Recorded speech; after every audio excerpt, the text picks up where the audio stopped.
हमने वैसे एक शेड्यूल बनाया था कि पार्लियामेंट का जो टाइमिंग है वो किस तरीके से, तो लगभग 11 बजे काम शुरू होता है, 1 बजे तक चलता है, 1 से 2 लंच रहेगा, 2 से लेके फिर से 6 बजे तक लगभग ये टाइमिंग है।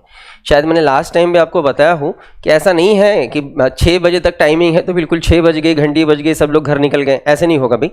अगर काम का ज़्यादा है तो उस दिन का सेशन ये लेट नाइट तक भी चलता है। आप विश्वास कीजिए, इंदिरा गांधी के टाइम पे सेशंस रात के 2 बजे तक भी चले हैं, सही में चले हैं।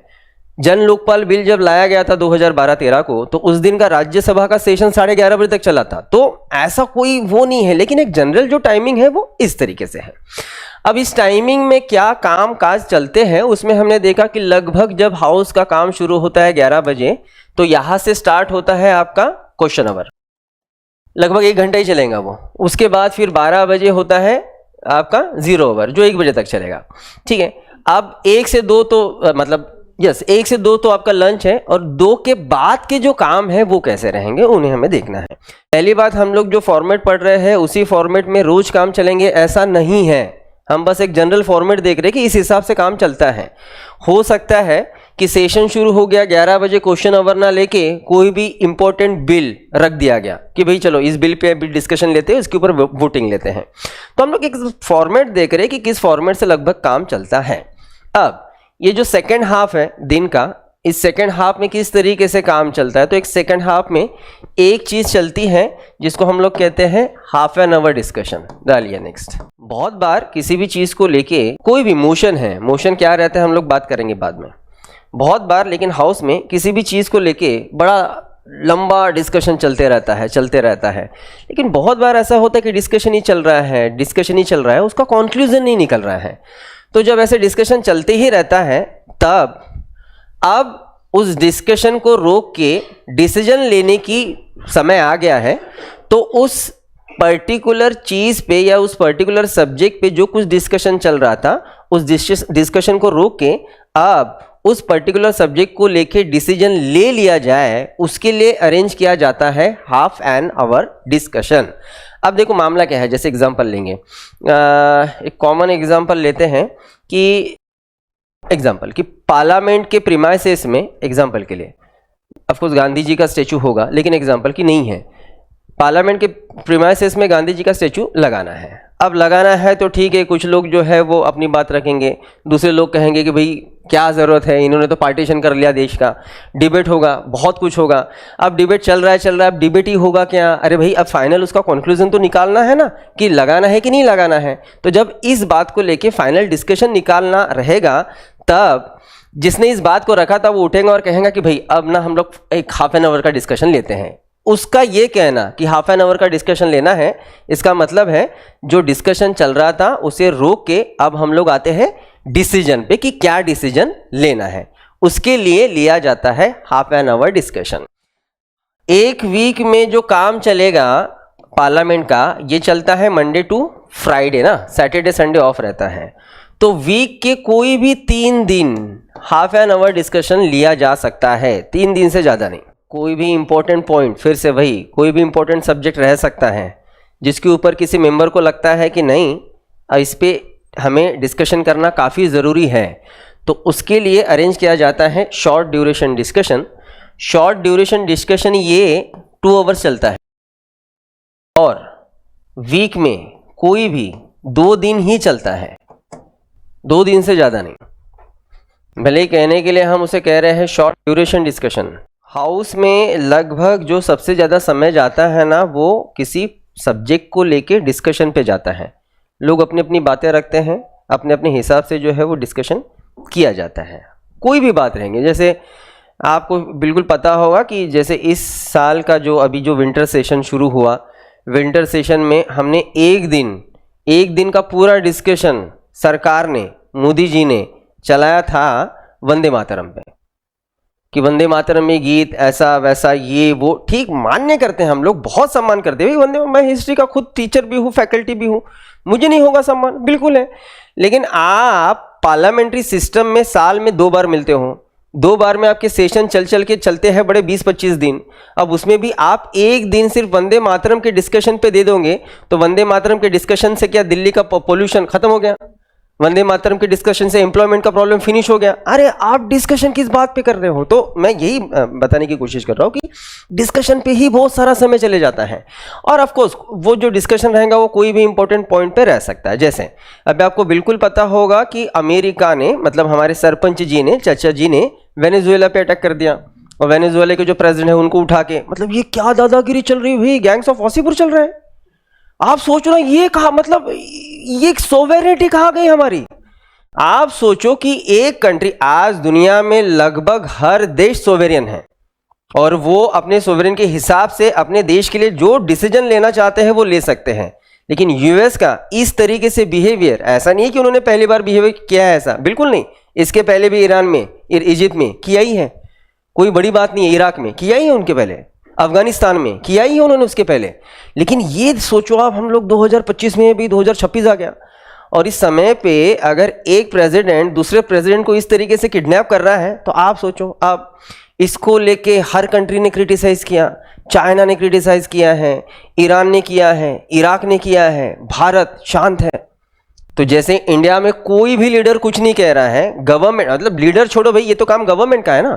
आप एक तो फेवर करो या फिर आप अपोज करो। आप अपोज नहीं कर रहे हो तो इसका मतलब है आप फेवर कर रहे हो, इसका मतलब निकलता है ना आप फेवर कर रहे हो। तो अभी अगर यहाँ पे सेशन चलता रहेगा होता तो बिल्कुल पार्लियामेंट में जो अपोजिशन मेंबर्स हैं वो कहीं ना कहीं गवर्नमेंट को इसको लेके क्वेश्चन करते ना, और क्वेश्चन भी करते और इसके ऊपर डिस्कशन भी होता। तो समझ के चलते हैं अभी ये स्पेशल मेंशन क्या है।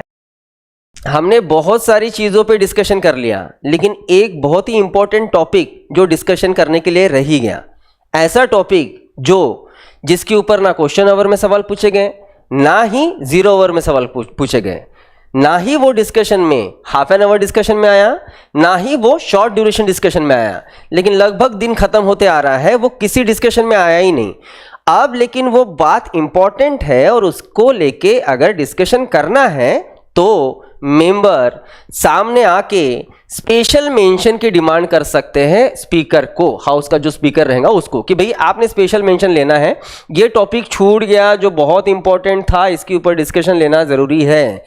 कोई इंपॉर्टेंट टॉपिक अगर ऊपर में जितना काम हुआ है उसमें अगर डिस्कशन में नहीं आया होगा तो उसको डिस्कशन में लाने के लिए स्पेशल मेंशन लिया जाता है।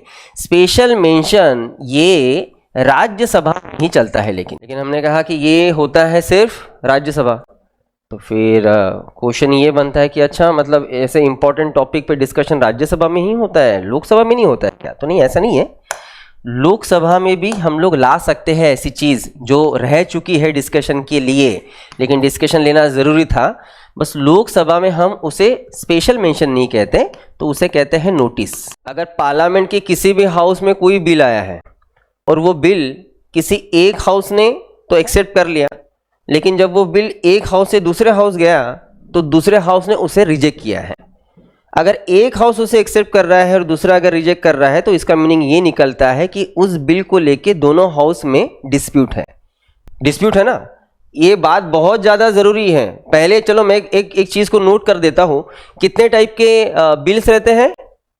4 टाइप के ना। एक हम लोग कहेंगे ऑर्डिनरी बिल, एक कहेंगे हम लोग मनी बिल, एक कहेंगे हम लोग अमेंडमेंट बिल, और जो रहेगा वो फाइनेंशियल बिल। उसमें भी financial bill 1 and financial bill 2। Joint sitting ये कभी भी मनी बिल और अमेंडमेंट बिल को लेके नहीं बैठ सकता, कभी नहीं आ सकता।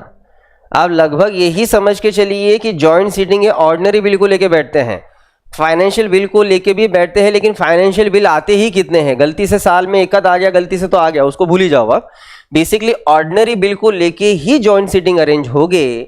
कभी भी मनी बिल और अमेंडमेंट बिल को लेके वो नहीं हो सकते। क्यों नहीं हो सकते, हम लोग उसको लेके बाद में बात करेंगे, लेकिन कब हो सकते हैं उससे पहले हम लोग समझते हैं। एग्जाम्पल लेंगे। अगर कोई पर्टिकुलर बिल पहले लोकसभा में लाया गया, लोकसभा ने उसे पास कर दिया, उसके बाद फिर वो बिल राज्यसभा गया, राज्यसभा ने लेकिन उस बिल को रिजेक्ट कर दिया।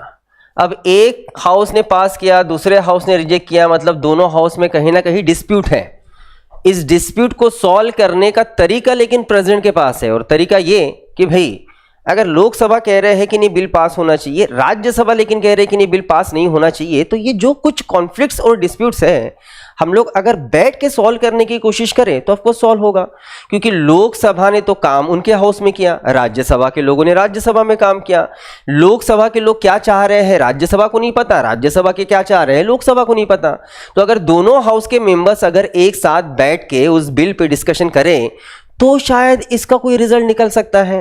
तो जब उस बिल पे डिस्प्यूट है उस टाइम पे प्रेसिडेंट जॉइंट सिटिंग अरेंज कर सकते हैं आर्टिकल 108 से। एक तो ये तरीका है, मतलब अगर एक हाउस ने पास करके दूसरे ने रिजेक्ट किया तब हम लोग जॉइंट सिटिंग अरेंज कर सकते हैं। इसके अलावा और एक तरीका है जब प्रेसिडेंट जॉइंट सिटिंग अरेंज कर सकते हैं। देखते हैं क्या तरीका रह सकता है। एग्जाम्पल सोचिए, जब लोकसभा बिल पास करके राज्यसभा भेजती है तो राज्यसभा के पास क्या क्या ऑप्शन रहते हैं। एक तो राज्यसभा उस बिल को पास करे या फिर उसे रिटर्न करे या फिर उसे रिजेक्ट करे, राइट, या फिर 6 मंथ तक होल्ड पे रखें।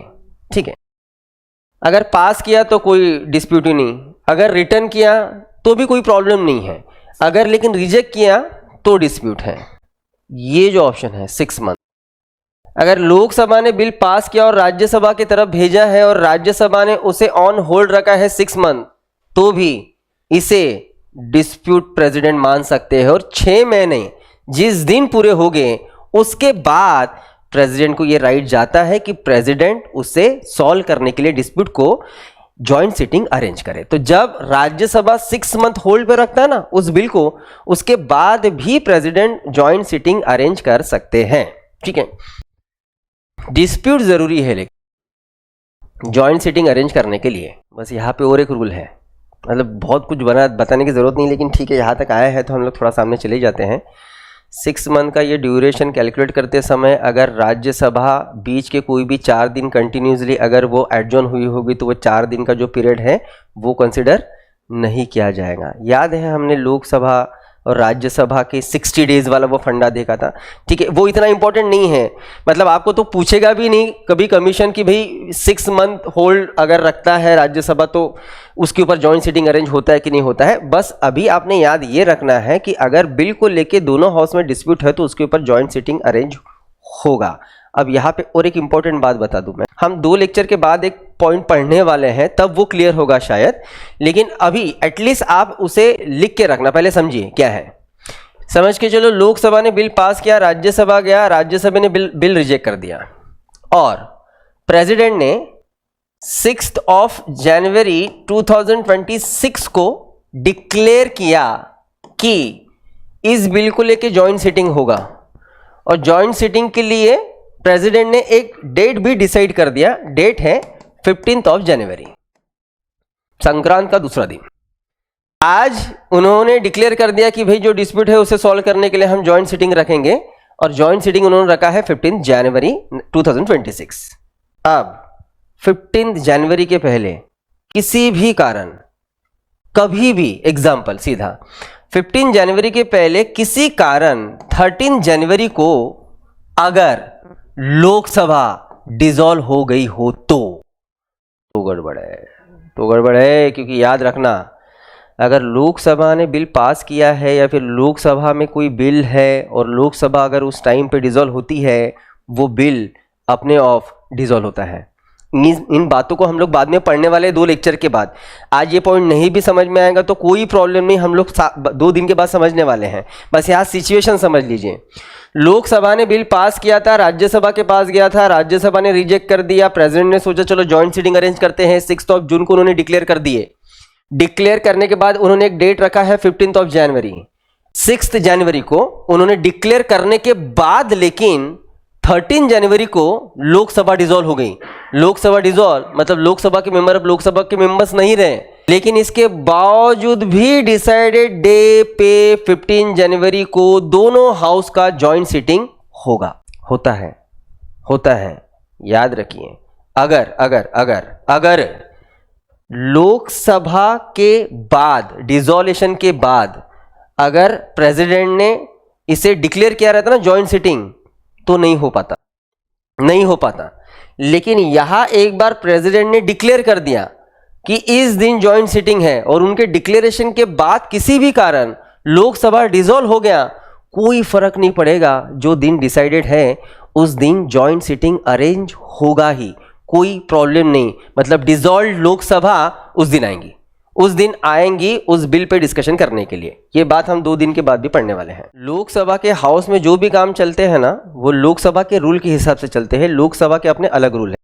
राज्यसभा के हाउस में जो भी काम चलता है वो राज्यसभा के अपने अलग रूल से चलता है, उनका रूल अलग है। दोनों हाउस के रूल्स अलग अलग हैं। लेकिन अभी तो यहाँ पे जॉइंट सिटिंग है। जॉइंट सिटिंग में तो दोनों मेंबर्स, मतलब दोनों हाउस के मेंबर्स एक ही साथ बैठने वाले हैं। तो अब यहाँ पे कौन सा रूल लागू होगा, लोकसभा वाला या राज्यसभा वाला, या फिर कोई और थर्ड मिक्स रूल है? तो कोई ऐसा मिक्स रूल नहीं है।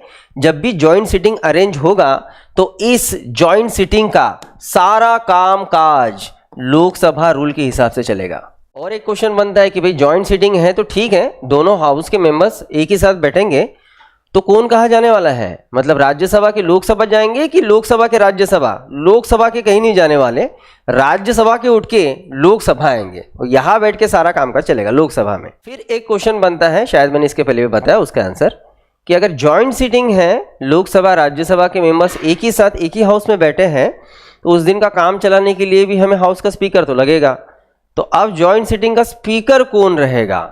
तो इसके लिए भी रूल है, चांस मिलने वाला है लोकसभा के स्पीकर को। अगर लोकसभा के स्पीकर नहीं है तो फिर लोकसभा के डिप्टी स्पीकर को।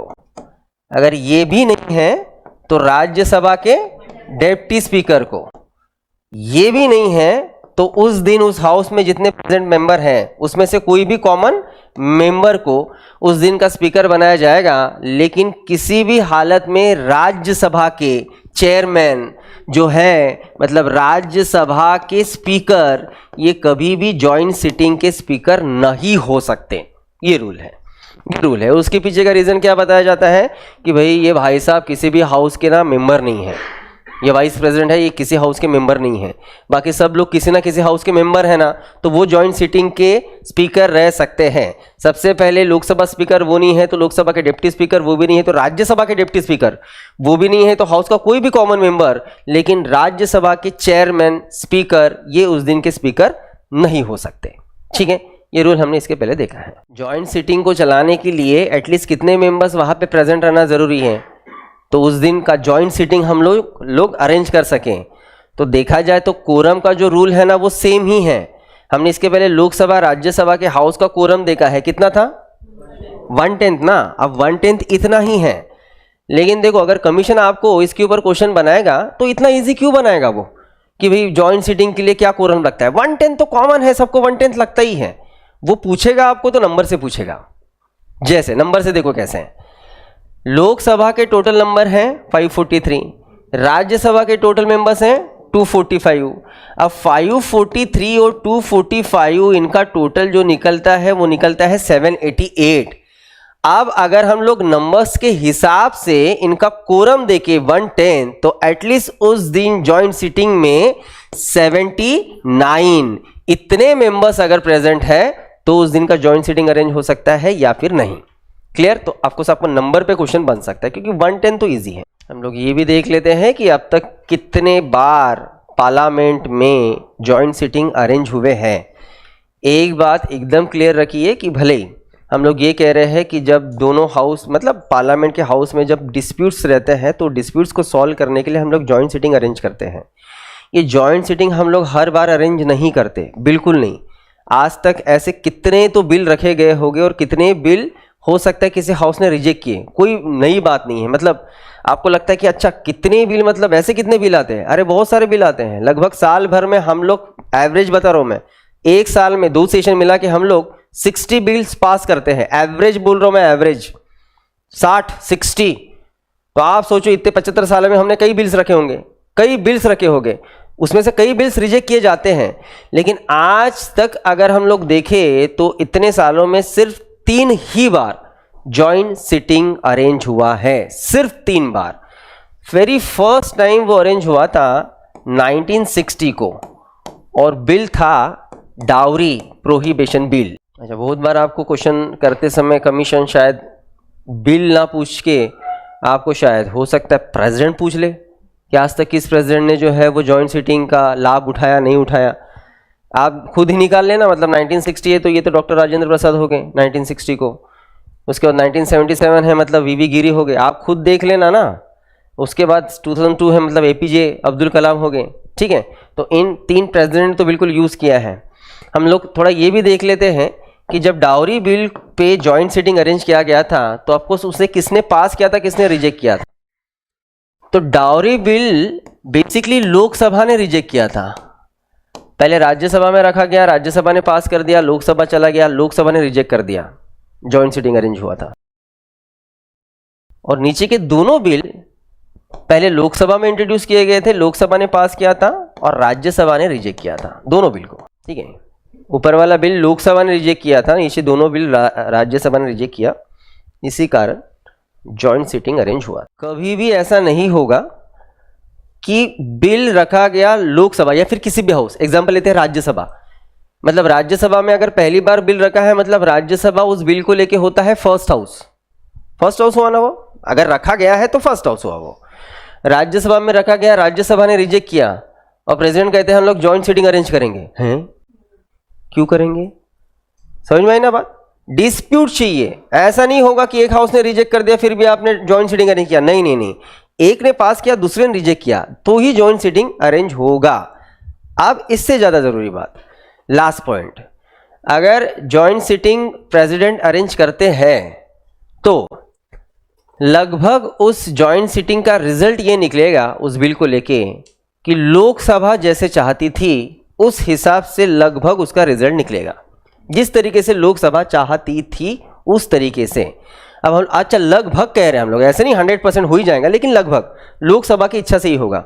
वो इस कारण क्योंकि लोकसभा को मेजॉरिटी ज़्यादा है, भाई उनके पास दुगने लोग हैं, इनके पास 245 है। राज्यसभा नहीं चाहती थी कि पास हो, पूरा मिला के भी कोशिश करे फिर भी उनसे ज़्यादा यहाँ लोकसभा के मेंबर से जो चाहते थे कि पास होना चाहिए, ठीक है।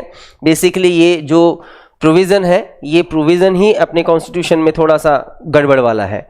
अगर हम लोग यूएस चले जाएं या फिर हम लोग समझ के चलो कि स्विट्ज़रलैंड चले जाओ आप, तो जब वहाँ पे जॉइंट सिटिंग अरेंज होता है ना तो इस तरीके से नहीं होता। आप जैसे सोचो ना यूएस में आप जॉइंट सिटिंग अरेंज कर रहे हो, यूएस के क्योंकि यूएस में भी 2 हाउसेस है, हाउस ऑफ रिप्रेजेंटेटिव है और हाउस ऑफ सीनेट है। उनके हाउस ऑफ रिप्रेजेंटेटिव में 435 मेंबर्स बैठते हैं और सीनेट में 100 मेंबर्स बैठते हैं। समझ के चलो रिप्रेजेंटेटिव ने पास कर लिया, सीनेट में चला गया, सीनेट ने रिजेक्ट कर दिया और आप प्रेसिडेंट कहते कि नहीं हम जॉइंट सिटिंग अरेंज करेंगे, कर लिया, क्या मतलब होगा? रिप्रेजेंटेटिव जो चाहती है वही होगा कि नहीं? तो अमेरिका या स्विट्जरलैंड में इस तरीके से फंडे नहीं चलते हैं, पता है वहां पे जॉइंट सिटिंग कैसे अरेंज होता है। अगर डिस्प्यूट है जॉइंट सिटिंग अरेंज करना है तो उसके लिए एक जॉइंट कमिटी अपॉइंट की जाती है। जॉइंट कमिटी में इक्वल मेंबर 2 हाउस के लिए जाएंगे, अगर यहां से 50 लिए गए यहां से 50, सेम रिप्रेजेंटेशन, और उस हिसाब से फिर डिसाइड किया जाएगा कि उस बिल को पास करना है या रिजेक्ट करना है। इंडिया में ऐसा सिस्टम नहीं, हम सीधा सबको बैठाते आ जाओ भाई देखो कोशिश करो क्या करना है क्या नहीं, बात को खत्म करो। तो जैसे लोकसभा लगभग चाहेंगी उस हिसाब से सारी चीजें होती हैं। क्लियर? ये रहा आपका जॉइंट सिटिंग। हम लोग जो वोटिंग सिस्टम पढ़ेंगे ना लगभग दुनिया में इसी तरीके से वोटिंग सिस्टम चलता है। हाउस के वोटिंग के लिए बहुत तरीके हैं, बहुत ऑप्शंस हैं, मैं सारे ऑप्शंस आपको बता दूं, लेकिन फिर भी हम लोग कौन सा ऑप्शन यूज़ करते हैं ना वो हमें पढ़ना है। अब वोटिंग किस बात को लेके, अरे अगर कोई मोशन रखा गया, कोई रिजोल्यूशन रखा गया, कोई बिल रखा गया तो उसके लिए तो वोटिंग ही होगा ना। वो रिजोल्यूशन पास होगा नहीं होगा कैसे डिसाइड करेंगे हम लोग? भाई मेजोरिटी से उसके ऊपर वोट पड़ रहे हैं कि नहीं पड़ रहे हैं, वो ज़्यादा ज़रूरी है ना बेसिकली, ठीक है। तो उसके लिए हम लोग लेंगे वोटिंग। अब वोटिंग के जो अलग अलग तरीके हैं वो अलग अलग तरीके क्या हैं? तो एक है वोटिंग का तरीका हैंड रेस करना, कि जो चाहते हैं कि बिल पास हो वो हाथ ऊपर करेंगे, जो चाहते नहीं हो वो दूसरी बार हैंड रेस करेंगे। एक तरीका है डेस्क पटक के, जो चाहते हैं यस, जो नहीं चाहते वो उनको बाद में चांस दिया जाएगा। एक तरीका है बैलेट पेपर पे, जैसे जनरल वोटिंग होता है इधर दुनिया में, ठीक है, बैलेट पेपर वो भी एक सिस्टम है। एक हमारे पास फंडा है जो इलेक्ट्रॉनिक मशीन पे हम लोग वोटिंग लेंगे, सीधा हम लोग बटन दबाएंगे यस और नो का और उस हिसाब से जाएगा। ऐसे तरीके कई हैं, लेकिन जो सबसे पॉपुलर तरीका है जो 90% इसमें केसेस में लिया जाता है हमारे देश में भी और दुनिया भर में भी, वो तरीका है यस। और नो कह के। अब आपको थोड़ा सा विश्वास नहीं बैठेगा, लेकिन काम इसी तरीके से चलता है। कैसे चलता है मैं आपको थोड़ा समझाने की कोशिश करूं। कैसा कि हाउस में थोड़ा सा एंटरटेनमेंट भी चलना चाहिए, शायद इसीलिए ये इस तरीके से तरीके यूज़ करते हैं। मैं आपको बता दूं कि ये किस तरीके से तरीका चलता है। एग्जाम्पल लेंगे, लोकसभा में हमने कोई रिजोल्यूशन रखा और लोकसभा में उस रिजोल्यूशन पे अभी डिस्कशन हो गया। डिस्कशन के बाद अब बारी आ गई उस प्रस्ताव के वोटिंग का। तो स्पीकर कहेंगे कि चलो अब डिस्कशन पूरा हो गया है, अब हम लोग इस पे वोटिंग लेंगे और वोटिंग हम यस और नो के हिसाब से लेंगे। लगभग यही तरीका चले। तो अगर स्पीकर ने कह दिया कि यस और नो के हिसाब से लेंगे तो सारे मेंबर्स को पता है कि हमें क्या करना है। तो यहां स्पीकर उस बिल का नाम पढ़ेंगे और कहेंगे कि यस। उसके बाद जितने लोगों को लगता है कि वो बिल पास होना चाहिए वो 2 बार रिप्लाई देंगे यस यस। उसके बाद वो देखेंगे हाँ कितने लोगों ने लगभग किया, ठीक है। उसके बाद स्पीकर कहेंगे नो। अब वो लोग जिन्हें उस बिल को पास नहीं करना है वो 2 बार रिप्लाई देंगे नो नो। अब इनके पास यस भी आ गया है, इनके पास नो भी आ गया है। आप स्पीकर डिसाइड करेंगे कि यस वाले ज्यादा थे या नो वाले ज्यादा थे। अब ये देखो बड़ा दिक्कत वाला मामला है भाई, मतलब इन आवाजों से थोड़ी ना हम लोग नंबर निकाल सकते हैं। अब सही में एग्जांपल लेंगे कि लोकसभा के समझ के चलो उस दिन 500 लोग थे और 500 में से एग्जांपल 251 लोगों ने यस कहा और 249 लोगों ने नो कहा। कैसे जज करेंगे हम लोग, नहीं कर पाएंगे। लेकिन एग्जांपल 251 ने यस कहा होगा, 249 ने नो कहा होगा। स्पीकर को लगा होगा कि नहीं यस वालों का जो नंबर है वो ज़्यादा है, तो स्पीकर अपना डिसीजन क्लियर कर देंगे कि भाई यस वाले मेजॉरिटी में है, इसी कारण ये बिल हम पास हो रहा है ऐसे डिक्लेयर कर रहे हैं। ऐसे स्पीकर अपने तरीके से बोल सकते हैं, अपने तरफ से बोल सकते हैं। लेकिन नो वाले इसको लेके ऑब्जेक्शन ले सकते कि ऐसे कैसे, हम ज्यादा नंबर में हैं, यस वाले नहीं हैं, आप देखो फिर से चेक करो। अगर ये गड़बड़ हुई, ये डिस्प्यूट हुई कि नो वाले कह रहे कि नहीं नहीं नहीं हम नंबर में हैं, तो स्पीकर अब सामने की स्टेप लेंगे। क्या कि स्पीकर ऑर्डर देंगे कि इस हाउस को अभी के अभी खाली कर दिया जाए। जैसे ऑर्डर आएगा उसी समय सारे मेंबर्स ये हाउस के बाहर निकलेंगे और रूल ये है कि वो हाउस ठीक 3 मिनट 30 सेकेंड तक पूरा खाली रहेगा। आफ्टर 3 मिनट 30 सेकेंड सारे मेंबर्स फिर से आएंगे, अपने अपने जगह पे बैठेंगे और फिर से स्पीकर जो है वो अब डिक्लेयर करेंगे कि चलो हम लोग फिर से वोटिंग लेते हैं। डिस्प्यूट था तो फिर स्पीकर कहेंगे यस, सामने के रिप्लाई देंगे यस यस, फिर स्पीकर कहेंगे नो, फिर से रिप्लाई आएगा 2 बार नो नो, और फिर यहां स्पीकर अपना डिसीजन लेंगे यस या नो जो भी है। फिर इनके डिसीजन पे फिर अगर ऑब्जेक्शन लिया गया तो फिर स्पीकर कहेगा कि बस अब मैं और तमाशा नहीं करूंगा, सीधा सीधा स्पीकर अब इलेक्ट्रॉनिक मशीन पे वोटिंग लेके इस बात को खत्म कर देंगे। लेकिन अच्छा ये बात फिर आपके दिमाग में आ सकता है कि क्यों चकल्लस इतनी, पहले इलेक्ट्रॉनिक मशीन ले आते। अरे भाई थोड़ा एंटरटेनमेंट भी तो होना चाहिए हाउस में। इसी तरीके से हिसाब से चलता है। मैंने इसीलिए कहा 90% टाइम वोटिंग इस हिसाब से होता है यस और नो। और तरीका मैं फिर से बता दूं, आप अपने हिसाब से लिखो। डिस्कशन के बाद स्पीकर एक बार यस कहते हैं, मेंबर्स 2 बार रिप्लाई देंगे यस यस, नो कहेंगे 2 बार रिप्लाई आएगा नो नो, स्पीकर अपना डिसीजन देंगे। डिस्प्यूट हुआ तो हाउस खाली, कितना टाइम 3 मिनट 30 सेकेंड। ठीक 3 मिनट 30 सेकंड के बाद फिर से वापस आएंगे, फिर से यही सर्कस चलेगा यस यस नो नो। उसके बाद फिर डिस्प्यूट होता है तो फिर इलेक्ट्रॉनिक मशीन पे वोटिंग। इजी है, लिखो उसको सही तरीके से। तो मोशन क्या है उसे समझिए, क्योंकि मोशन के बहुत टाइप्स रहेंगे, काफ़ी टाइप्स हैं। सिंपल लैंग्वेज में बता दूं, किसी भी चीज़ पे डिस्कशन करके डिसीजन लेने के लिए हम जो चीज़ को रखते हैं उसे हम लोग मोशन कहेंगे। कोई भी रह सकता है। फिर मैं फिर से रिपीट कर दूं, किसी भी चीज़ पे, किसी भी टॉपिक पे, किसी भी सब्जेक्ट पे डिस्कशन करके डिसीजन लेने के लिए हम जो पेपर रखेंगे उस पेपर को हम लोग कहेंगे मोशन।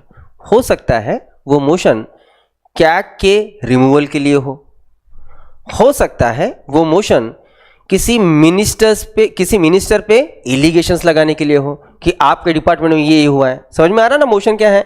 मोशन मतलब कोई भी ऐसा एक टॉपिक या फिर ऐसा एक सब्जेक्ट जिसको हमें रखना है, रख के हम उसके ऊपर डिस्कशन करेंगे और उसके बाद हम लोग उसके ऊपर डिसीजन लेंगे। जैसे हमने एग्जांपल के लिए लिया कैग का रिमूवल।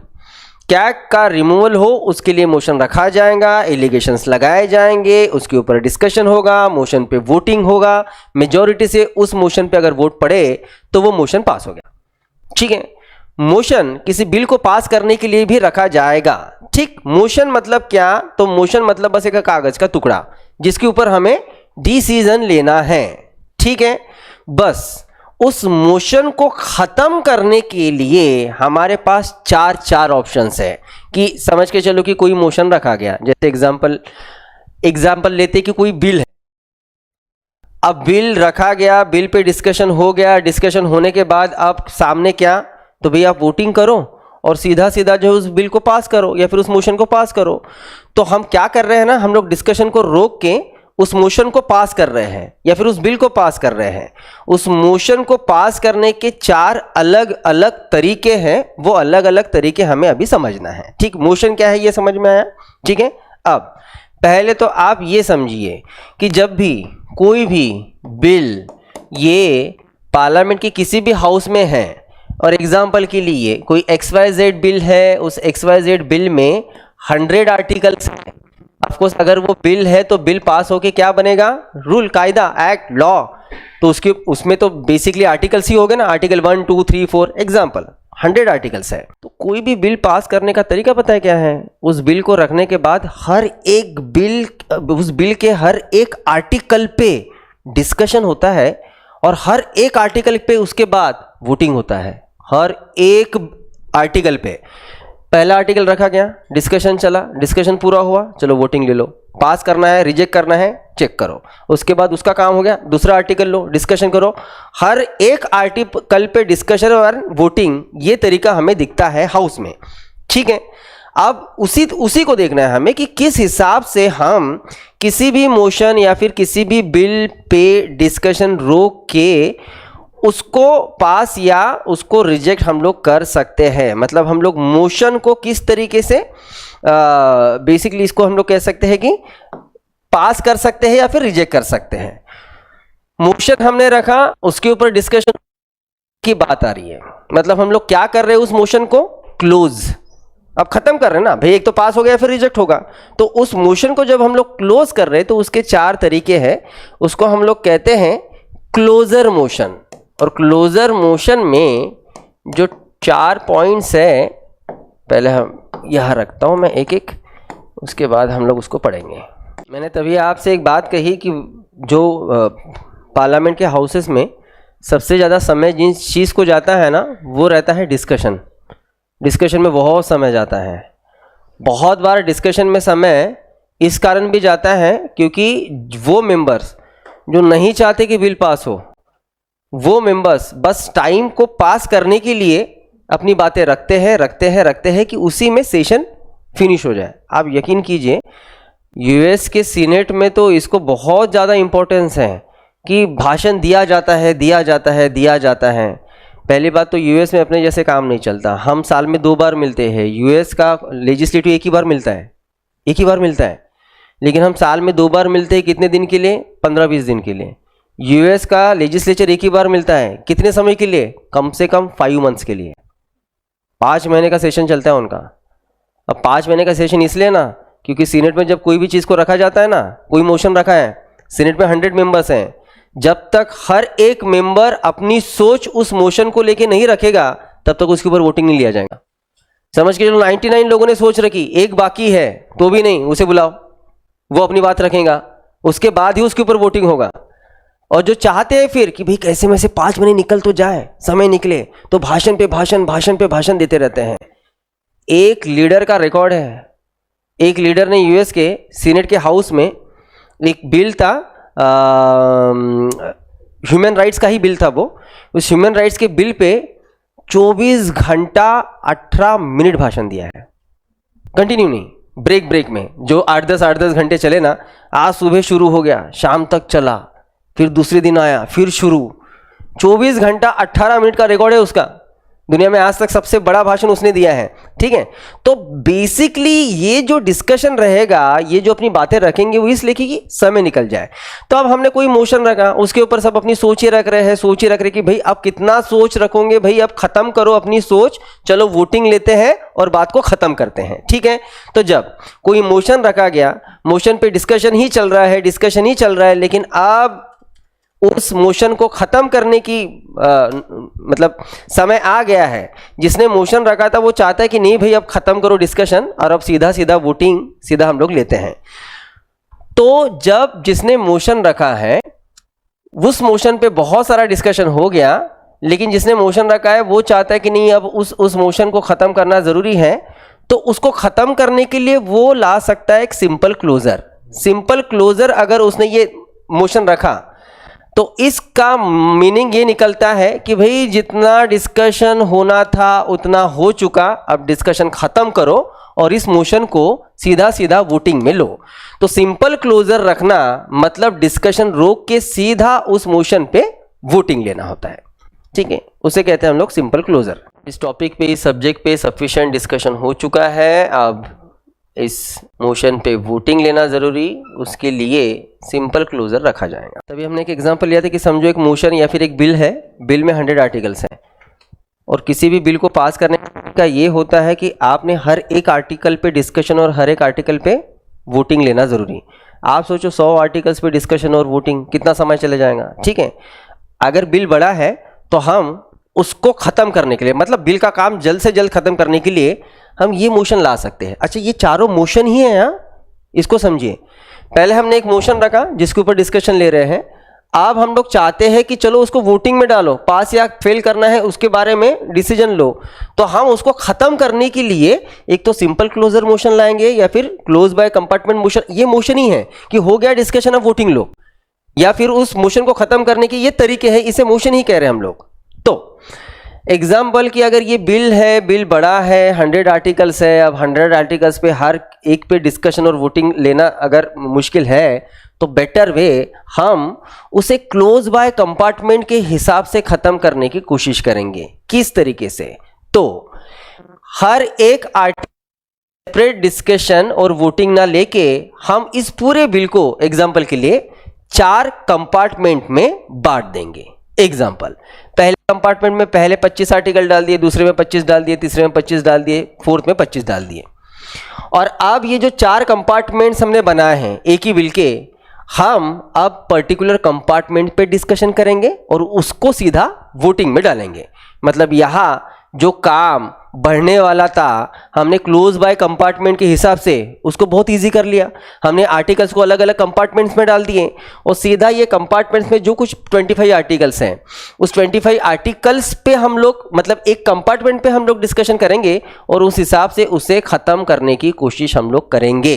तो जब बड़े बिल को हम अलग अलग कंपार्टमेंट्स में डिवाइड करने के लिए जब कोई मोशन लाते हैं उसे हम लोग कहते हैं क्लोज बाय कंपार्टमेंट। क्लियर? ठीक है, इसमें डाउट होगा तो पूछो।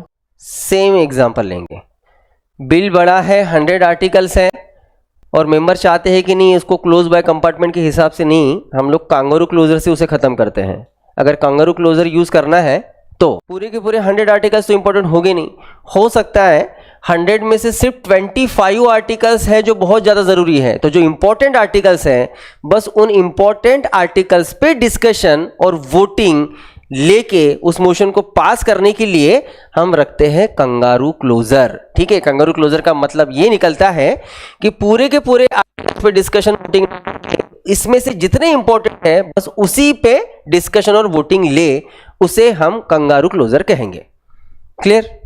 वो अब लगभग जो बिल रख रहा है वो पार्टी के जो मेंबर है, ऑफकोर्स अब रूलिंग पार्टी के ही लोग रख रहे हैं, वही अपने हिसाब से जो है वो कहेंगे कि इतने इतने आर्टिकल्स। अपोजिशन को भी बहुत बार कोई लेना देना नहीं रहता, चलता है काम, चलने दो, पता है उनका वैसे भी कुछ नहीं चलने वाला। डिमांड फॉर ग्रांट्स मतलब क्या कि रेलवे पे हमें इतना पैसा खर्च करना है, रोड एंड ट्रांसपोर्टिंग पे इतना पैसा खर्च करना है, एजुकेशन पे इतना पैसा खर्च करना है, हेल्थ पे इतना पैसा खर्च करना है।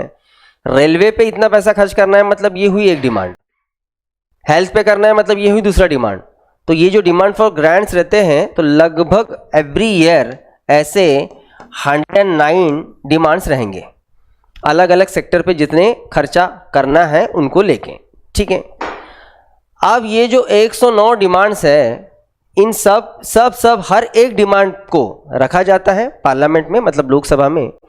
उसके बाद उसके ऊपर डिस्कशन होता है और डिस्कशन के बाद उसके ऊपर वोटिंग होता है 109 के 109 डिमांड्स पे। मतलब एग्जांपल लेंगे, कोई इंडस्ट्रियल सेक्टर के लिए एक डिमांड है कि इंडस्ट्रियल सेक्टर के डेवलपमेंट के लिए इतना इतना पैसा खर्च करना जरूरी है। अब उस डिमांड को रखा गया, रखने के बाद डिस्कशन हुआ। डिस्कशन में आपको सपोजिशन कह सकते हैं कि भाई इतना पैसा खर्च करने की क्या जरूरत है, नहीं बिल्कुल पैसा कम खर्च करो, उससे अच्छा है कि आप इसका पैसा जो है वो एजुकेशन सेक्टर में खर्च करो। तो डिस्कशन चलेगा, बहुत सारा समय जाएगा और डिस्कशन के बाद फिर वोटिंग लिया जाता है। उस डिमांड पे मेजोरिटी पे वोट पड़े तो वो डिमांड पास, और डिमांड पास मतलब उस मिनिस्टर ने जितने भी एक्सपेंडिचर का डिमांड किया था वो उतना पैसा उसको मिल जाएगा, साल भर वो खर्च करेगा, सीधा सीधा मामला। अब इतने जो 109 डिमांड्स है, इन 109 डिमांड्स को पास करने के लिए, डिस्कशन लेके वोटिंग करने के लिए टाइम पीरियड रहता है हमारे पास 26 डेज, 26 दिन रहते हैं। बहुत बार 25 दिन हो जाते हैं, लेकिन जितने 109 डिमांड्स थे ना उसमें से आधे डिमांड्स भी पूरे नहीं होते, बहुत बार ऐसे होते हैं। लेकिन मामला तो ये है कि इसको पास करना है, तो पास करने का तरीका क्या, तो हर एक डिमांड पे पहले डिस्कशन और उसके बाद वोटिंग। लेकिन एग्जाम्पल के लिए हम लोग ले रहे हैं कि 26 दिन में उनको पास करना था, 25 दिन आ गए, लास्ट डे है और 50 डिमांड्स पड़े हैं, क्या करें। तो जब लगभग समय निकल गया लेकिन अब तक डिस्कशन और वोटिंग नहीं हुआ, तो उस समय में एक मोशन लाया जाता है जिसको हम लोग कहते हैं गिलेटिन क्लोजर मोशन। और गिलेटिन क्लोजर मोशन लाया जाना, इसका मतलब ये कि जिसके ऊपर डिस्कशन नहीं हुआ है उन सारे पॉइंट्स को पकड़ के सीधा सीधा एक साथ वोटिंग में डाल दो, एक साथ वोट करो, एक साथ पास करो, बात खत्म। मतलब जो इंडिपेंडेंटली सबके ऊपर डिस्कशन और वोटिंग होने वाला था, पहली बात तो अब उसके ऊपर डिस्कशन हो ही नहीं रहा, वोटिंग होगा, लेकिन इंडिपेंडेंटली होगा नहीं, एक साथ बाकी जितने बचे थे ना सबके ऊपर वोटिंग करने के लिए गिलोटिन क्लोजर लाया जाता है। एग्जाम्पल के लिए ना ऐसे लिखो, और ये लिखो कि जब टाइम पीरियड खत्म हो जाता है तब गिलोटिन, और गिलोटिन में डिस्कशन नहीं होगा, जितने आर्टिकल्स या डिमांड्स बचे हैं सब पे एक साथ वोटिंग होगा। पहली बात तो कभी भी कॉलिंग अटेंशन मोशन ये किसी मिनिस्टर के खिलाफ रखा जाता है, और वो भी तब जब वो मिनिस्टर उसके डिपार्टमेंट में चलते जो कुछ काम चल रहे हैं उस पे उसका ध्यान ना हो। तो मतलब मैं आपको एग्जांपल में देता हूँ। पहले तो आप इसे ये समझिए कि कभी भी कॉलिंग अटेंशन मोशन ये मिनिस्टर के खिलाफ रखा जाएगा। क्यों? क्योंकि जिसे वो मोशन रखना है ना उसे वो मिनिस्टर का ध्यान खींचना है अपने तरफ। किस लिए? कि आपके डिपार्टमेंट में देखो ये चल रहा है जो बहुत गलत बात है और आप कुछ नहीं कर पा रहे हो इन चीज़ों को लेके। जैसे एग्जांपल लेंगे, बड़ा कॉमन सा एग्जांपल लेते हैं। एग्जांपल लेते हैं कि फाइनेंस मिनिस्टर का काम है कि हमारे देश का इन्फ्लेशन रेट को सही तरीके से कंट्रोल में रखे, या फिर ऑफकोर्स वो उसके लिए रिस्पॉन्सिबल है, उसके लिए वो आंसरेबल है। लेकिन एग्जांपल, देश में महंगाई बढ़ती जा रही है और इतनी कि बिल्कुल भी वो आउट ऑफ कंट्रोल हो रही है, और यहाँ बेसिकली जब हाउस का काम शुरू हुआ तो ये गवर्नमेंट का रिस्पॉन्सिबिलिटी था कि गवर्नमेंट अपना जो भी पॉलिसी है इन्फ्लेशन को कंट्रोल करने के लिए वो खुद बताए, खुद डिक्लेयर करे। लेकिन पता चल रहा कि फाइनेंस मिनिस्टर अपनी बड़ी बड़ी बातें कर रहे हैं कि हमने ये किया वो किया, लेकिन इतना कुछ इन्फ्लेशन बढ़ रहा है उसके तरफ तो वो बिल्कुल बात ही नहीं कर रहे हैं। इसी कारण उनका ध्यान खींचने के लिए हम फाइनेंस मिनिस्टर के खिलाफ जो मोशन रखेंगे वो रहेगा कॉलिंग अटेंशन मोशन। और इसका हमारा ऑब्जेक्टिव ये है कि उस मिनिस्टर का ध्यान उस पर्टिकुलर बात की तरफ खींचे जो वो खुद रिस्पॉन्सिबल है उस पर्टिकुलर सब्जेक्ट को लेके। क्लियर? उसे कहेंगे हम लोग कॉलिंग अटेंशन मोशन। जो भी पर्सन जो हाउस का मेंबर है, वो फिर लोकसभा का मेंबर रहे या फिर राज्यसभा का मेंबर है, वो अगर हाउस का मेंबर है तो उसके एज अ मेंबर उसको कुछ प्रिविलेजेस हैं। क्या प्रिविलेजेस हैं? उसके प्रिविलेजेस मतलब क्या? उसके कुछ राइट्स, जो हाउस का मेंबर है उस नाते। अब क्या है उसके प्रिविलेजेस? भाई अपनी बात को रखना वो उसका प्रिविलेज है, वोट करना वो उसका प्रिविलेज है, क्वेश्चन करना मिनिस्टर को वो उसका प्रिविलेज है। ये सारे प्रिविलेज में आएंगे। एग्जाम्पल लेंगे, किसी मेंबर ने किसी मिनिस्टर को क्वेश्चन पूछ लिया और मिनिस्टर उस क्वेश्चन का आंसर तो नहीं दे रहे हैं, लेकिन उसी मेंबर को क्रिटिसाइज कर रहे हैं कि हाइट बिल्कुल नहीं, तुम लोगों की लायक ही नहीं है कि तुम मुझसे क्वेश्चन कर सको। अगर ऐसा कुछ आंसर मिला तो कहीं ना कहीं उस पर्सन का जो प्रिविलेज है वो डैमेज हुआ। अगर ऐसा हुआ होगा तो उस समय में वो मेंबर उस मिनिस्टर के खिलाफ प्रिविलेज मोशन ला सकता है कि आपने मेरे अधिकारों का भंग किया है। कुछ नहीं होगा, सजा वजा नहीं होने वाली उसको, लेकिन बस क्रिटिसाइज किया जा रहा है उस मिनिस्टर को, इसके अलावा कोई फर्क नहीं पड़ेगा। तो जब भी किसी भी पर्टिकुलर मेंबर या फिर किसी भी हाउस के मेंबर के प्रिविलेजेस का भंग होता है, तब वो पर्सन, वो मेंबर इस मोशन को रखेगा। अभी इस विंटर सेशन में हुआ था ना ऐसा कि शायद वोट चोरी पे ही डिस्कशन चल रहा था, ऐसा ही कुछ तो था। अमित शाह और राहुल गांधी, इनमें जुगलबंदी चल रही थी और राहुल गांधी ने कह दिया कि चलो 1 to 1 जो भी है हम फेस टू फेस बात करेंगे इसको लेके, है ना, आप बैठो सामने, इसको लेके हम लोग बात करेंगे, आप इसका प्रॉपर आंसर दीजिए। तो अमित शाह जी ने इसके ऊपर आंसर दिया था कि मैं तुम्हारे हिसाब से आंसर नहीं दूंगा, मैं मेरा जो काम है वो खुद डिसाइड करूंगा, तुम्हारे हिसाब से नहीं आंसर देने वाला। इस हिसाब से जो है वो आंसर दिया गया था उनको, ठीक है। तो ऑफकोर्स उस टाइम पे राहुल गांधी बिल्कुल रख सकता था, इस मोशन को रख सकता था, लेकिन ऐसे जब भी होता है तब बिल्कुल हम लोग उन चीज़ों को या फिर ऐसे मोशन को रख सकते हैं। उसके बाद रखिए नेक्स्ट, सेंश्योर मतलब किसी को क्रिटिसाइज करना ही। सेंश्योर मोशन हम किसी पर्टिकुलर मिनिस्टर या कंप्लीट कैबिनेट के खिलाफ रख सकते हैं। और बेसिकली ये कैबिनेट के खिलाफ रखा जा रहा है, तो कैबिनेट बेसिकली किसे रिस्पॉन्सिबल है? लोकसभा को। तो इसीलिए ये सेंश्योर मोशन आपको लोकसभा में ही दिखेगा। किसके खिलाफ रखा जा रहा है? मिनिस्टर या पूरे कैबिनेट के खिलाफ। जैसे कॉलिंग अटेंशन मोशन हमने किसके खिलाफ? मिनिस्टर के खिलाफ, ठीक है। यहाँ अगर हम लोग देखें तो ये जो है ये मिनिस्टर या फिर कैबिनेट के खिलाफ रखा जा सकता है, लोकसभा में रखा जाएगा। किस लिए रखा जाएगा वो भी बताता हूँ, लेकिन एक इसको लेके रूल है, वो ये कि लोकसभा में जब सेंश्योर मोशन रखा जाएगा तो ये मोशन क्यों रखा जा रहा है इसका रीजन देना जरूरी रहता है। ये मोशन रखने के पीछे का रीजन देना जरूरी हो जाएगा। क्या उद्देश्य है इस मोशन को रखने के पीछे? एक ही है, पर्टिकुलर उस मिनिस्टर को या फिर पूरे कैबिनेट पे क्रिटिसाइज करना। इनको क्रिटिसाइज करना तो क्यों, क्या समझाता हूँ। क्रिटिसाइज करने के लिए और कुछ नहीं। जैसे एग्जांपल लेंगे, बहुत कॉमन एग्जांपल लेता हूँ तो आपको समझ में आएगा कि ये मोशन हम लोग कब रख सकते हैं। अभी आपको पता है इंदौर में क्या हुआ 4 दिन पहले, 4-5 दिन पहले का न्यूज़ नहीं पता? भाई देश का, हमारे देश का सबसे अब तक का, मतलब हर साल क्लीनेस्ट सिटी का अवार्ड लेके जाता है इंदौर, लेकिन वहाँ हाँ जो पानी का सप्लाई जो था वो गंदा पानी, और गंदे पानी पी के लगभग 10 लोग तो मर गए। ये तो नंबर गवर्नमेंट ने दिया है जो झूठा है। हर न्यूज़ चैनल, मतलब वो न्यूज़ चैनल नहीं जो टीवी पे हम लोग देखते हैं, यूट्यूब के जो न्यूज़ चैनल है वो कह रहे हैं कि ऑफकोर्स ये नंबर 25 से ज़्यादा है, लेकिन चलो ठीक है मान लेते हैं कि 10 लोग मरे। अरे लेकिन आप सोचो 2026 के डेवलप इंडिया में 10 लोग दूषित पानी पी के मर रहे हैं, 100 से ज़्यादा वो एडमिट हैं। और जब न्यूज़ चैनल, न्यूज़ रिपोर्टर जब क्वेश्चन कर रहा है मिनिस्टर को, तो मिनिस्टर का आंसर अगर आप मैं नहीं बोल सकता क्लासरूम में, उसका आंसर जिस हिसाब से दिया, उसने जो शब्दों का चयन किया है, मैं नहीं बोल सकता। इस बात को लेकर बड़ा हंगामा कि ये क्या वर्ड यूज कर रहे हो यार आप। जब क्वेश्चन किया जा रहा तो बोल रहे अरे यार बकवास क्वेश्चन मत करो। बकवास लग रहा है आपको? 10 लोग मर गए, आप बोलते हो कि बकवास है। उसके बाद का वर्ड, ये तो भाई बहुत ही मार खाने जैसे उसने वर्ड यूज किया था।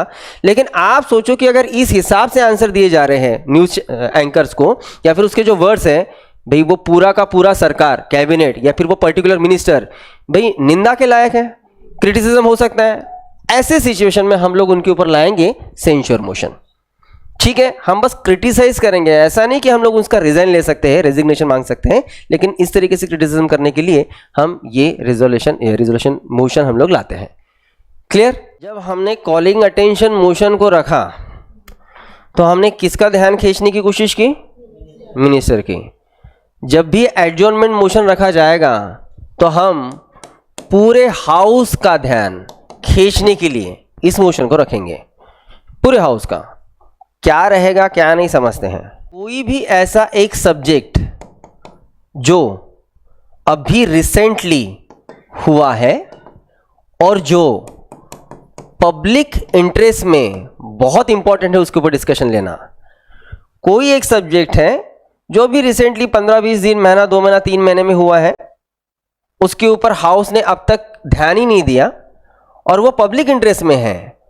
ये अगर सिचुएशन है तो ऐसे सिचुएशन में उस पूरे हाउस का ध्यान अपने तरफ करने के लिए जिस मोशन को रखा जाएगा वो मोशन रहेगा एडजॉर्नमेंट मोशन। अभी एडजॉर्नमेंट मोशन क्या है ना, वो भी हम लोग समझते हैं, लेकिन 2 बातें मैंने रखा कि जब भी हम लोग एडजॉर्नमेंट मोशन रखेंगे तो एडजॉर्नमेंट मोशन रखने के लिए जिस पॉइंट को लेके हम लोग एडजॉर्नमेंट मोशन रख रहे हैं वो अभी अभी की बात हो, वो पुरानी बात ना हो और वो पब्लिक इंटरेस्ट में हो। मैं बहुत कॉमन एग्जांपल लेता हूँ कि जैसे डिफॉरेस्टेशन, यहाँ बिहार की इलेक्शन चल रहे थे और वहाँ बिहार का लगभग 100 एकड़ से ज़्यादा ज़मीन जो है वो अदानी कंपनी को बेच दी गई, वो भी 1 रुपया एकड़ के हिसाब से। 1 रुपये एकड़ के हिसाब से बड़ा जंगल काट दिया गया, उस पूरे सरफेस को प्लेन कर दिया गया, अदानी कंपनी को दिया गया।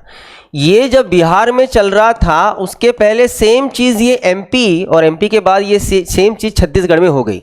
कोई न्यूज़ चैनल इस बारे में कोई रिपोर्ट नहीं दिखा रहा है। 50-60 साल के बाद इसके बहुत हार्मफुल हमें वैसे भी वो देखना ही है, ठीक है। अभी तो हमारा फॉरेस्ट जो है, जो ट्री कवर है वो कम है और जो है उसे भी अगर हम लोग इस तरीके से काटेंगे तो होगा कैसा। दूसरी बात, इसको लेके कहीं पे कोई डिस्कशन ही नहीं, इसको लेके कहीं पे कोई न्यूज़ ही नहीं, तो भाई कहीं ना कहीं हाउस ने इस बात को ध्यान में रखना ज़रूरी है ना।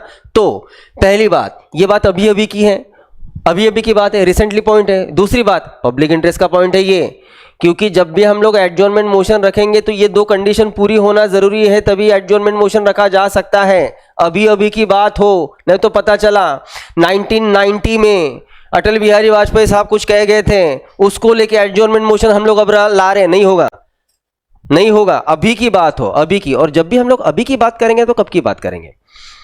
1 साल में सेशन 2 बार होता है, 2 सेशन में 6 महीने का गैप होता है। ऑफ कोर्स लास्ट टाइम जो सेशन हुआ उसके बाद जो भी घटनाएं हुई वो हम लोग ला सकते हैं डिस्कशन के लिए, ठीक है, और पब्लिक इंटरेस्ट में लेकिन वो बात हो, ठीक। और हमारा ऑब्जेक्टिव यही रहेंगे कि हाउस को हम कहीं ना कहीं उस बात पे उनका ध्यान खींचे कि देखो ये बात है, इसको लेके डिस्कशन करना जरूरी है। और कब लाया जाता है एडजॉर्नमेंट मोशन, ये भी करते हैं। हाउस में काम किसे चलाना है, रूलिंग पार्टी को कि अपोजिशन को? रूलिंग पार्टी का काम पता है क्या रहेगा? रूलिंग पार्टी की कोशिश क्या रहेगी? कम से कम क्वेश्चन आए, ज़्यादा से ज़्यादा काम हो। काम क्या करना है इन्हें? मोशंस पास करना है, रेजोल्यूशन पास करना है, बिल पास करना है। भाई सरकार चलाना है, उसके लिए उन्हें लॉज लगेंगे, लॉज के लिए बिल रखना ज़रूरी हो जाएगा। तो यहाँ डिफॉरेस्टेशन हो गया, उसके ऊपर कोई डिस्कशन नहीं, सरकार अपना ही काम कर रही है, इस बात पे डिस्कशन करना ज़रूरी है, लेकिन सरकार के पास समय ही नहीं इस बात पे डिस्कशन करने के लिए। तो सरकार का काम रोक के इस पॉइंट पे डिस्कशन करने के लिए जब हम लोग कोई मोशन लाएंगे उसे हम लोग कहेंगे एडजॉर्नमेंट मोशन, क्योंकि ये मोशन पास होने के बाद या फिर इस मोशन को रखने के बाद सरकार जो काम कर रही थी ना वो काम रुक जाएगा, उस काम को बगल में रखना पड़ेगा और इस पॉइंट पे होगा अब डिस्कशन। क्लियर? ठीक है, चलो अब एडजॉर्नमेंट मोशन लेकिन रखने के लिए उस हाउस के एटलीस्ट 50 मेंबर्स का सपोर्ट रहना जरूरी। 50 मेंबर्स ने रिटर्न में देना जरूरी। 50 में से एक भी कम है, 49 है, तो नहीं रखा जाएगा adjournment motion. At least 50, more than 50। दूसरी बात, एडजॉर्नमेंट मोशन कभी भी किसी पर्टिकुलर मिनिस्टर के खिलाफ नहीं तो पूरे के पूरे कैबिनेट के खिलाफ रखा जाता है। ये भी बात ध्यान देने जैसी है, क्योंकि जब हमने कॉलिंग अटेंशन मोशन रखा तो वो मिनिस्टर के खिलाफ, सेंश्योर रखा था तो मिनिस्टर या फिर कैबिनेट के खिलाफ, लेकिन ये कभी भी पूरे के पूरे कैबिनेट के खिलाफ ही रखा जाएगा, किसी पर्टिकुलर मिनिस्टर के खिलाफ नहीं बस। और अगर हम लोग इसे पूरे के पूरे कैबिनेट के खिलाफ रख रहे हैं तो यहाँ और एक बात समझने जैसी हो जाएंगी। कैबिनेट के खिलाफ रखा जा रहा है तो एडजॉर्नमेंट मोशन कहाँ रखा जा सकता है, लोकसभा या राज्यसभा? लोकसभा। तो कभी भी ये मोशन लोकसभा ही आएगा, राज्यसभा में रख के कोई फायदा नहीं। आपको बाकी मोशन को लेके क्वेश्चन आए नहीं आए, एडजॉर्नमेंट और नो कॉन्फिडेंस मोशन, इसको लेके जरूर क्वेश्चन आएंगे। अब इसकी रूल क्या है? रूल ये है, अब आपने इस मोशन को क्यों रखा? आपने इस मोशन को इसलिए रखा क्योंकि सरकार किसी इंपॉर्टेंट टॉपिक सब्जेक्ट पे बात ही नहीं करना चाहती थी और आप चाहते थे कि नहीं भाई, आप अपने काम बगल में रखो और इस बात को लेके पहले आप डिस्कशन करो। पूरे हाउस का ध्यान उसके ऊपर खींचना जरूरी था, इसलिए आपने एडजॉर्नमेंट मोशन रख दिया। 50 लोगों ने आपको सपोर्ट किया, 50 के कम होगा तो वो वैसे भी नहीं जाएगा। अब ये काम शुरू हो गया, एक बार उस टॉपिक पे डिस्कशन शुरू हुआ तो वो डिस्कशन उस दिन एटलीस्ट, मिनिमम बोल रहा हूँ, एटलीस्ट 2 hours 30 सेकेंड चलना जरूरी है। 2.5 घंटा ये रूल है, उससे कम नहीं। कम से कम 2 घंटा 30 मिनट उस पॉइंट पे, डिफॉरेस्टेशन का पॉइंट है, हाँ चलो इसके ऊपर डिस्कशन होगा। दूसरी बात, ये जो कुछ डिस्कशन हो रहा है, जिस सब्जेक्ट पे हो रहा है, वो सब्जेक्ट, वो पॉइंट, वो एक ही सब्जेक्ट होना चाहिए, एक से ज़्यादा उसमें पॉइंट्स नहीं होना चाहिए। नहीं तो पता चल रहा था कि चलो अब सरकार का हमने काम रोक ही दिया है ना एडजॉर्नमेंट मोशन रख के, वैसे भी हम लोग डिस्कशन कर ही रहे ना अपोजिशन वाले, तो डिफॉरेस्टेशन के साथ साथ ही हम लोग बात करते हैं अदानी कंपनी को जो कुछ नए टेंडर मिले वो भी डिस्कशन कर लेंगे, नहीं चलेगा, एक ही पॉइंट रहेगा। एक ही पॉइंट को लेके आपने एडजॉर्नमेंट मोशन रखा और वो पॉइंट था डिफॉरेस्टेशन। डिफॉरेस्टेशन के अलावा दूसरा कोई भी पॉइंट पे इस 2.5 घंटे में डिस्कशन नहीं होगा। तो एक ही पॉइंट रहे, एटलीस्ट 2.5 घंटा उसके ऊपर डिस्कशन हो, ये जनरल रूल है एडजॉर्नमेंट मोशन को लेके। एक से ज़्यादा बिल्कुल भी इसमें पॉइंट्स नहीं होंगे, ठीक है। तो ये है आपका एडजॉर्नमेंट मोशन। अब next, no confidence motion heading दे के रखो, हम लोग कल के सेशन में देखेंगे उसको, नो कॉन्फिडेंस मोशन को।